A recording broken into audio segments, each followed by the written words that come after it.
విజయవాడ ప్రజల కష్టాలను చూసి గుండె తరుక్కుపోతుంది. చిన్నపిల్లలు, మహిళలు, వృద్ధులు ఈ వరదల బారిన పడి ఎంత నరకం అనుభవిస్తున్నారో వారి మాటలు వింటుంటేనే మనకు అర్థమవుతుంది. కనీసం చిన్నపిల్లలకి పాలు అందటం లేదు, రోజుల తడబడి తాగేదానికి నీళ్లు అందటం లేదు. ఈరోజు ఎంతమంది వరదల్లో కొట్టుకుపోయారో అర్థం కాని పరిస్థితుల్లో అందరూ కూడా బాధపడుతూ ఏడుస్తూ ఉన్నారు. నిజంగా ప్రజలు ఇన్ని కష్టాలు పడటానికి, ఇంతమంది ప్రాణాలు పోవటానికి ఈ రాష్ట్ర ప్రభుత్వం కారణం కాదని నేను అడుగుతున్నాను. ముఖ్యంగా మంత్రుల విహారయాత్రలు, హాలిడేస్ ఎంజాయ్ చేయడంలో ఉన్న చిత్తశుద్ధి రాష్ట్ర ప్రజల మీద లేదు అని నేను గట్టిగా చెప్పగలను. ఇదేదో నేను విమర్శించడానికి చెప్పటం లేదు. 28వ తేదీనే 30వ తేదీలో వర్షాలు రాబోతున్నాయని చెప్పి వాతావరణం సమాచారం ఇవ్వటం జరిగింది ప్రభుత్వానికి. అయినా కూడా ముఖ్యమంత్రి కానీ మంత్రులు కానీ ఎటువంటి సమీక్షలు చేయకుండా, ప్రజల్ని అప్రమత్తం చేయకుండా నిర్లక్ష్యం వహించడం వల్లే ఈరోజు ఇన్ని లక్షల మంది వరద నీళ్ళల్లో మునిగిపోయారు, ఇంతమంది ప్రాణాలు పోగొట్టుకున్నారు, ఎంతమంది తిండి లేక, కరెంటు లేక, తాగునీళ్లు లేక, పసిబిడ్డలకి పాలు లేక ఎంత అవస్థలు పడుతున్నారో మనం అందరం కూడా గమనిస్తున్నాం. చంద్రబాబు నాయుడు గారి ఇంటికి 3 కిలోమీటర్ల దూరంలోనే ఇంత పెద్ద విపత్తు జరిగినా ప్రజల్ని కాపాడలేకపోయారు అంటే ఇది రాష్ట్ర ప్రభుత్వం, రాష్ట్ర ముఖ్యమంత్రి వైఫల్యం కాదని నేను అడుగుతున్నా. ఈరోజు కరకట్టు మీదున్న అక్రమ కట్టడాలని కాపాడటం కోసమే విజయవాడని ప్రజల్ని ముంచేశారు అనటంలో నిజం లేదా అని నేను అడుగుతున్నా. గంట ముందు ప్రజలకు చెప్పినా వాళ్ళు ముంపు బారిన పడేవారు కాదు. వాళ్ళని అప్రమత్తం చేసి ఒక సేఫ్ అయిన ప్లేస్కి పంపించున్నా ఈరోజు ఇన్ని లక్షల మంది, దాదాపుగా 3 లక్షల మందికి పైగా 4 రోజుల పాటు కరెంటు లేకుండా, తిండి లేకుండా, చిన్న బిడ్డలకి పాలు లేకుండా ఈ విధంగా నీళ్లలో మునిగి అవస్థలు పడాల్సిన అవసరం లేదు. దురదృష్టం ఏంటంటే ఈ రాష్ట్ర ముఖ్యమంత్రి నుంచి మంత్రుల వరకు ఎప్పుడు ఫ్రైడే వస్తుందా, ఎప్పుడు హైదరాబాద్కి వెళ్దామా, లేదా ఎప్పుడు విహారయాత్రలకు వెళ్దామా అని ప్లాన్ చేసుకోవడంలోనే చిత్తశుద్ధిగా ఉన్నారనేది ఈ 5 రోజులు మీరు చూస్తే మీకే అర్థమవుతుంది.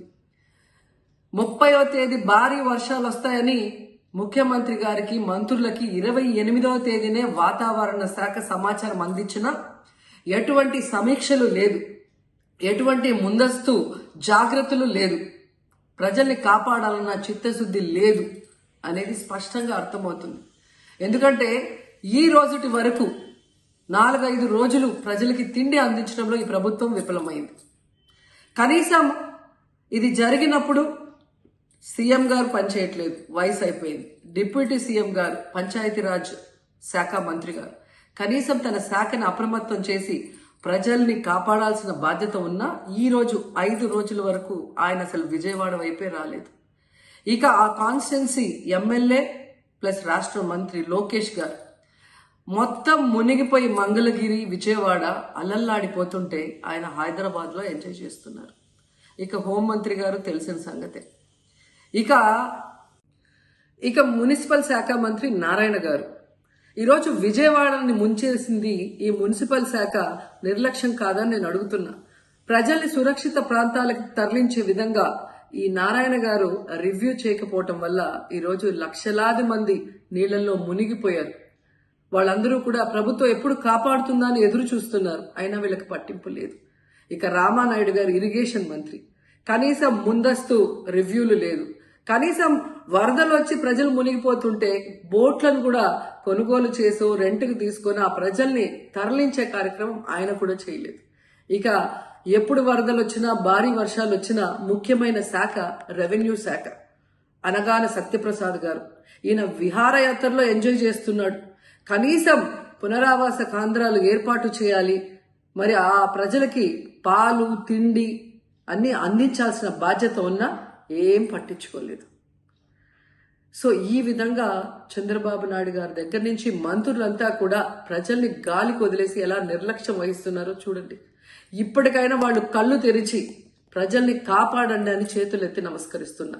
గతంలో జగనన్న ఏ విధంగా వాలంటీర్ వ్యవస్థ ద్వారా, సచివాలయ వ్యవస్థ ద్వారా ప్రజలకి ఏం కావాలన్నా ఇమీడియట్ గా వాళ్ళకి అందుబాటులోకి తీసుకెళ్లటమే కాకుండా ఏదైనా ప్రకృతి వైపరీత్యం వచ్చినప్పుడు వెంటనే వాళ్ళని సురక్షితంగా కాపాడే విధంగా ఈ సచివాలయ వాలంటీర్ వ్యవస్థని ఉపయోగించుకోండి. జగనన్న మీద కక్షతో ఆ వ్యవస్థల్ని నాశనం చేయడం వల్లే ఈరోజు ప్రజలకు ఎవరు ఏం అందించలేకపోతున్నారని తెలుసుకోండి. అండ్ ఈరోజు జగనన్న విజన్ ఉన్న నాయకుడు, ప్రజల్ని ప్రేమించే నాయకుడని మరోసారి రుజువు చేసుకున్నారు. ఆయన కట్టించిన ప్రొటెక్షన్ వాళ్ళు లేకపోతే ఇంకా 1,50,000 పైగా కుటుంబాలు మునిగిపోయే ప్రమాదం ఉండేది. ఈరోజు ఆ ప్రాంతం అంతా సేఫ్ గా ఉంది విజయవాడలో ఒక సైడ్ అంటే అది జగనన్న ప్రజల పట్ల ఉన్న అభిమానంతో ఆ ప్రొటెక్షన్ వాల్ కట్టించు